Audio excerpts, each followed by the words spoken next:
Assalamualaikum warahmatullahi wabarakatuh. Di sini saya akan memperkenalkan anggota dari kelompok saya. Yang pertama ada Nabila Nur Anissa, yang kedua saya sendiri Yulandari, dan yang ketiga ada Duta Ahmali Rian, yang keempat ada Muhammad Fatur Rahman, dan yang kelima ada Rey Mahendra. Adapun permasalahan yang akan dibahas dari kelompok kami adalah bagaimana perkembangan isu-isu sumber daya manusia dalam bidang pendidikan. Untuk itu, mohon disimak penjelasan dari teman-teman saya ya. Baik, saya di sini akan menjelaskan standar kualifikasi. Keadaan guru di Indonesia juga amat memprihatinkan. Kebanyakan guru belum memiliki profesionalisme yang memadai untuk menjalankan tugasnya sebagaimana tersebut dalam pasal 39 Undang-Undang Nomor 20 Tahun 2003 tentang Sistem Pendidikan Nasional, yaitu merancangkan pembelajaran, melaksanakan pembelajaran, menilai hasil pembelajaran, melakukan pembimbingan, melakukan pelatihan, melakukan penelitian, dan melakukan pengabdian masyarakat. Dari sisi kualifikasi pendidikan, ada 2,92 juta guru, baru sekitar 51% yang berpendidikan S1 atau lebih, sedangkan sisanya belum berpendidikan S1.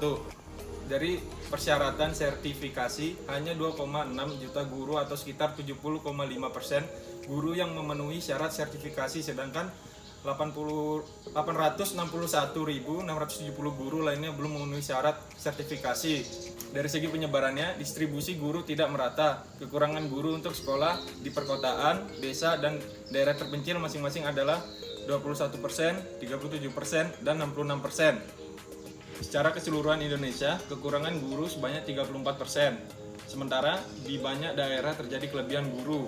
Belum lagi pada tahun 2010 sampai 2015 ada sekitar 300.000 guru di semua jenjang pendidikan yang akan pensiun, sehingga harus segera dicari pengganti untuk menjamin kelancaran proses belajar.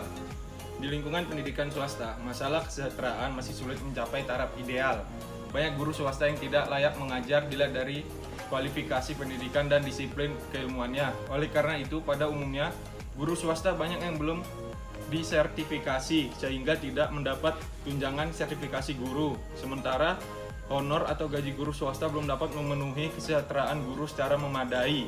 Rendahnya sumber daya pendidikan atau sarana fisik, kualitas guru, dan kesejahteraan guru menyebabkan pencapaian prestasi siswa pun menjadi tidak memuaskan. Sebagai misal, pencapaian prestasi fisika dan matematika siswa Indonesia di dunia internasional sangat rendah.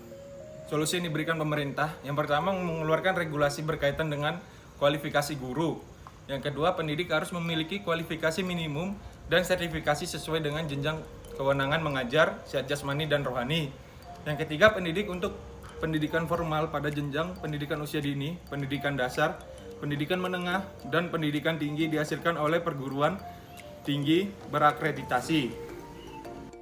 Ya, selanjutnya ada pengertian kompetensi. Nah, kompetensi adalah seperangkat pengetahuan, keterampilan, dan perilaku yang harus dimiliki, dihayati, dan dikuasai oleh guru atau dosen dalam melaksanakan tugas keprofesionalan.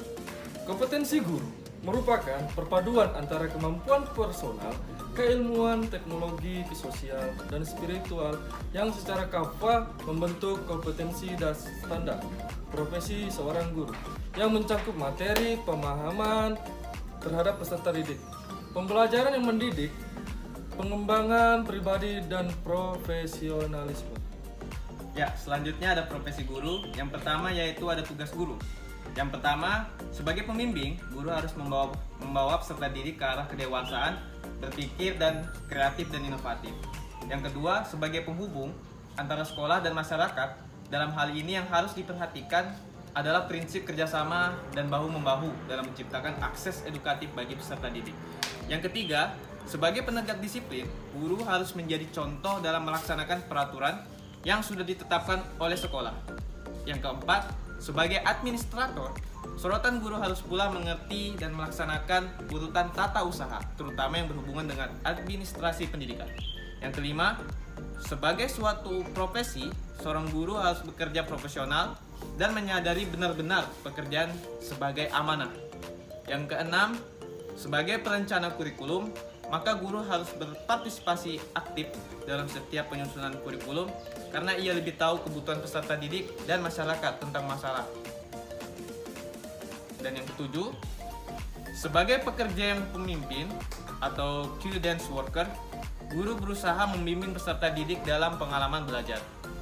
Yang kedelapan, sebagai fasilitator pembelajaran, guru bertugas membimbing dalam mendapatkan pengalaman belajar, memonitor kemajuan belajar, membantu kesulitan belajar, dan melancarkan pembelajaran.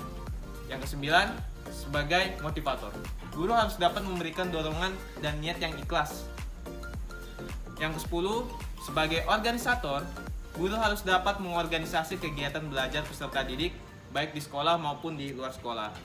Yang kesebelas, sebagai manusia sumber, maka guru harus menjadi sumber nilai keagamaan dan dapat memberikan informasi yang dibutuhkan oleh peserta didik.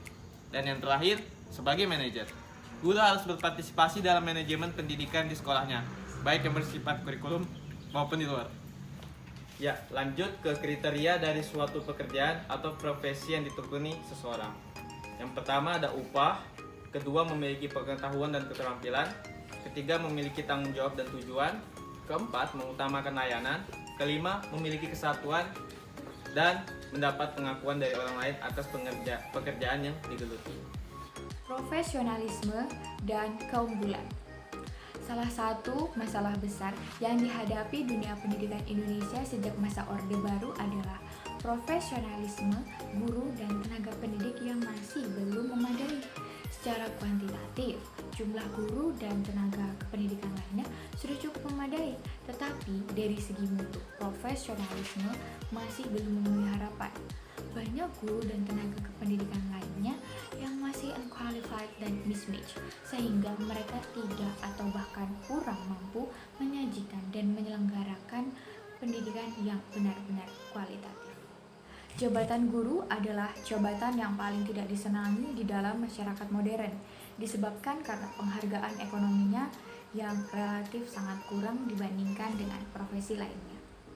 Kondisi bangsa Indonesia yang semakin mengarah parah persaingan ilmu pengetahuannya tentu menuntut guru yang handal yang mampu berkompetisi dalam membentuk ilmu pengetahuan dalam sumber daya baru yaitu siswa.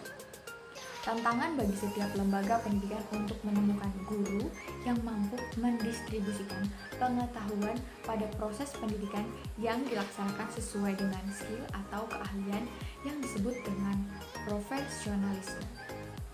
Beberapa kompetensi keguruan yang baik yaitu ada faktor kesehatan baik jasmani maupun rohani, lalu ada faktor ekonomi, dan yang ketiga adalah faktor sosial guru di masyarakat.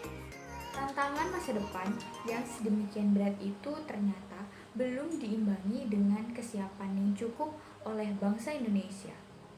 Hasil penelitian dari lembaga-lembaga asing terhadap kondisi sumber daya manusia menunjukkan rendahnya kualitas bangsa Indonesia dibanding dengan negara-negara lainnya.